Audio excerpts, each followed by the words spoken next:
Hey, this is Mr. Jarvis. Welcome to Digital Media for the quarter four and our starting place. Unfortunately, we're online. I wish I could be there. We could all be in class together.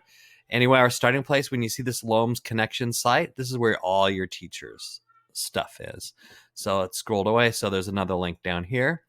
That'll get to all your classes. You've probably already been to your other classes. Your seventh grade, so you're just going to scroll down to elective, STEAM, and click Jarvis. And where that takes you to is the site mrjarvis.net, and it specifically takes you to this tab here, Digital Media. This is all the other links are for my humanities class.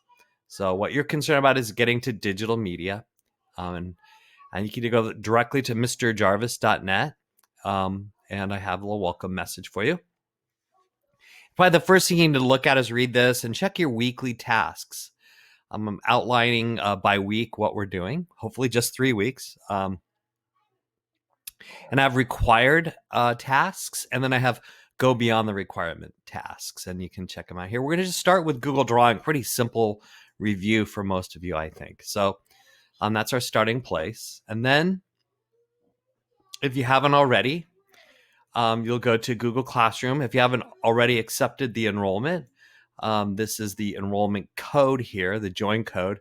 But most of you should just be able to go into Google Classroom, and you should see your Digital Media quarter four in your list of classes. So if you go to classes, you just see Digital Media quarter four.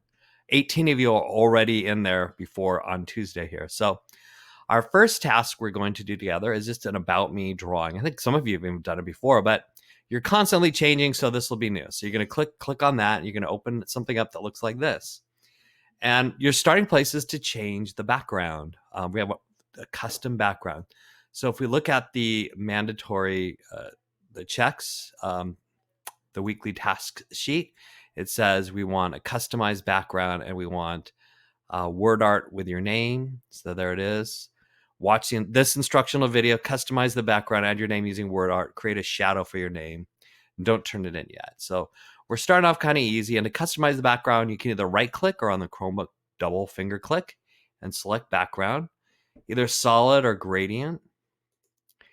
And what you're doing here, or you can also, now that looks pretty cool, but you can also customize it and do some color drops, radial or linear. You can change the angle it's going at.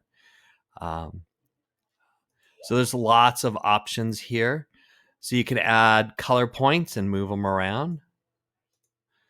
Okay, so I'm just going to do this quickly. It might not look the best. I'm going to add another one and pick a color for that. Adding more, and you can kind of mess around with that. Just experiment, make it look really cool. So maybe go back to radial. I like, so it's up to you how you want to work this out. And once again, you can kind of see how it's going here. You can change the colors, change that maybe to, I don't know, something purplish. I don't know. You get the idea. It's starting to look a little ugly, but that's okay.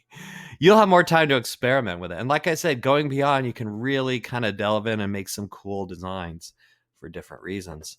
And the next thing you're going to do is add word art. So you're going to insert of your name, word art, and type your name, hit enter, and move your name somewhere. And do not leave it on the default font of Arial. Not very exciting. Make sure you're, if you go into more fonts, you'll see a listing here. My computer's starting to slow down a little bit. It's been a long day. So you'll have the current fonts, the ones that are checked. These are the ones that are on the list already. If you don't want it if you never use a font and it's coming down on the drop down list, you can get rid of them. You can click the X. And these ones are not available on my drop down list. So if you see one you like, click it. So if I really like this one, I can click it, it will appear. If I never use this one, I can exit out and it'll go away, and then click OK. So go ahead and use the permanent marker. You can angle this and whatnot.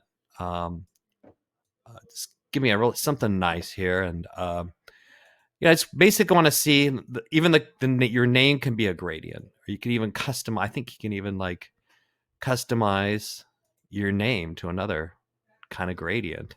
So you can add different points and do that all over again with your name. Okay, so make your name crazy. Okay, so now I have a crazy name. So there's a lot of stuff you could do. So you want to add your name, a custom background, and you want to add a shadow. And then I clicked format options, drop shadow. And it defaults to not being anything really. So you have to pull that distance out. You can change the angle and whatnot. You can change the color of the drop shadow. That looks absolutely dreadful. So isn't that cool? So maybe that's a little better. So we'll get into color choices and complementary colors and contrast and things that work well together a little later. Obviously, I'm not being a very good model of that. You can try this reflection thing, the distance, and work on that, the size, make it bigger or smaller. And that's basically, I just want you to get started. Okay. So if you want to take this beyond, you certainly can make additional ones, go into your Google Drive and then make additional patterns, experiment with some different just designs of your name. We're going to move on from there. I just want to see if you're there, get into the class, create a background, customize the background, word art with something really fancy and a shadow. And just be aware too of the size. I customized this for you, but in the future, I'm going to want you to do this. You can click File, Page Setup, and notice what I have in pixels. Change it to pixels. We're always going to be working in pixels. And the standard size I do with most stuff is 1280 by 720. It's the standard the high definition ratio we use in our videos and stuff. So that's kind of usually what we do. We're going to be using some other programs. I know it's kind of a very basic start, but for our first day, we're keeping it chill. So hope that kind of helps. You don't need to turn this in. I can go in, I can see what everybody's done and see if you got started and see if you experimented.